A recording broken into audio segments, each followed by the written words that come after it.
ICC champions trophy cricket தொடரின் இறுதி ஆட்டத்தில் இந்தியா நியூசிலாந்து அணிகள் நாளை பல பரீட்சை நடத்துகின்றன.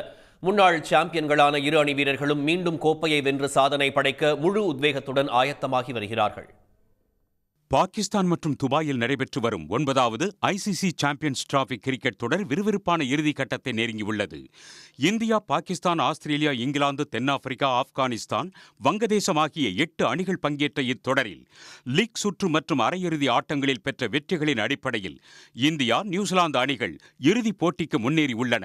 சாம்பியன் பட்டம் யாருக்கு என்பதை தீர்மானிக்கும் இறுதிப் போட்டி துபாயில் வரும் 9ஆம் தேதி பிற்பகல் 2:30 மணிக்கு நடைபெற உள்ளது. இதற்காக இரு அணி வீரர்களும் தீவிர வலைப்பயிற்சியில் ஈடுபட்டு உத்வேகத்துடன் ஆயத்தமாகி வருகின்றனர். குரூப் ஏ பிரிவில் இடம்பெற்றுள்ள இந்திய அணி லீக் சுற்றில் வங்கதேசம், பாகிஸ்தான் மற்றும் நியூசிலாந்து அணிகளை வீழ்த்தி அரையிறுதிக்கு முன்னேறியது.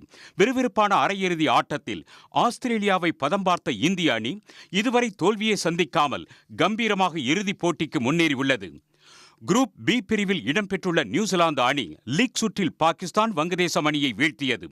இந்தியாவுடனான லீக் ஆட்டத்தால் வீழ்ந்தாலும் அரையிறுதியில் தென்னாப்பிரிக்காவுக்கு எதிராக பிரம்மாண்டமான வெற்றி பெற்று இறுதிப் போட்டிக்கு முன்னேறியது. கடந்த 2000வது ஆண்டு கென்யாவில் நடைபெற்ற சாம்பியன்ஸ் டிராபி இறுதி ஆட்டத்தில் இந்திய அணி நியூசிலாந்து அணியிடம் சாம்பியன் பட்டத்தை பறிகொடுத்தது. அதற்கு பழிதீர்க்க இந்திய அணிக்கு இப்போது ஒரு வாய்ப்பு கிட்டியுள்ளது.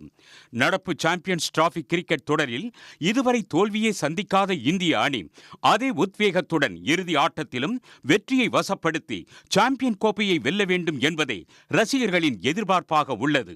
உடனுக்குடன் செய்திகளை தெரிந்து கொள்ள சன் நியூஸ் பெல் ஐகானை கிளிக் பண்ணுங்க.